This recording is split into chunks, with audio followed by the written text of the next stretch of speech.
Ang takabukid na nakapunta ng Canada, agoy nagtiniil. Good morning! For today's video mga kaibigan ay isasama ko na naman kayo sa aking another pagsisipag, pagpapagod at hayahay na buhay. Char! Marami na naman tayong anihing mga lettuce dito sa ating garden at sobrang dami na nga nito kaya kailangan ko na silang i-dispose para lumaki yung aking mga sili.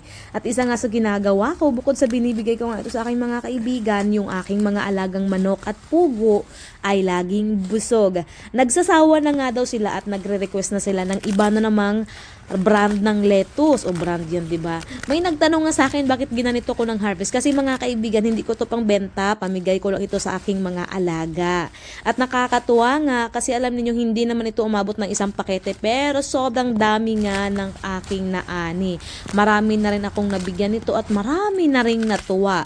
Yung anak nga ng aking asawa, sabi niya time first muna kasi nga 2 linggo na siyang hindi nakapunta dito at sabi niya marami pa siyang gulay. Ganun yung kagandahan dito sa aking garden kasi bawat pumupunta dito na malapit sa akin ay talaga nga namang libre, o diba? Syempre lilibre natin yan. Sabihin nyo na naman hindi na naman namimigay sila ikuti, madamot na naman yan. Ngayon binibideo ko na sila para makita ninyo may ebidensya.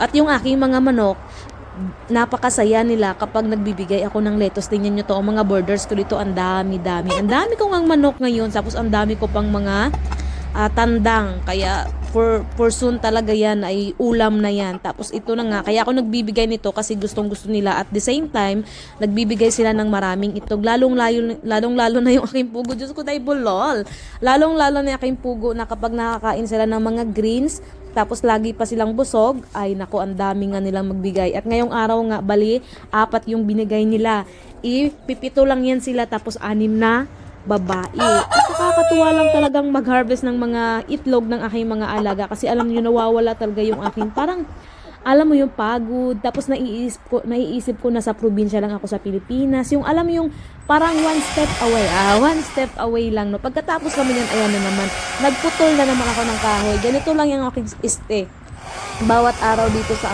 paligid ng bahay. Kapag nagtatrabaho yung aking asawa, ako naman dito ay nag-iikot-ikot, naghahanap ng pinagkakaabalahan.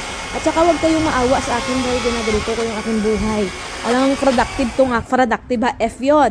Productive yung aking buhay at mas gustuhin ko na lang talaga na maganto ako. Ayaw ko nga na gumagala ako pag yung papunta-punta kung saan-saan, tapos pag uwi ko ng bahay, ganun pa rin kasi mas masaya talaga ako. At sometimes gumagala ako, masaya ako na nag-iisa ako kasi nagiging productive yung aking araw, tapos nare-relax talaga ako kapag gumagalaw-galaw ako. Ganun yung mga taong masisipag. O yes, i-admit ko na masipag tayo. O syempre, kailan pa tayo magsipag pag 70 years old na? At pinutol ko yung mga kahoy dito kasi gagawin ko itong panggatong. At yung chinso na yan ay fit talaga yan para sa akin. O, diba?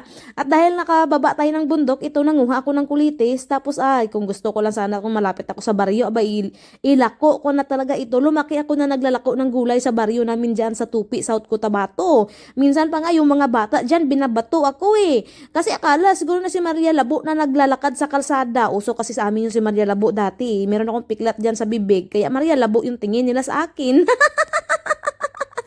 So yun lang po for today's video. Lagi po nating tatandaan, ang taong nagsisipag ay laging may biyaya at ang taong marunong magantay ay pinagpapala. Salamat! Bye-bye!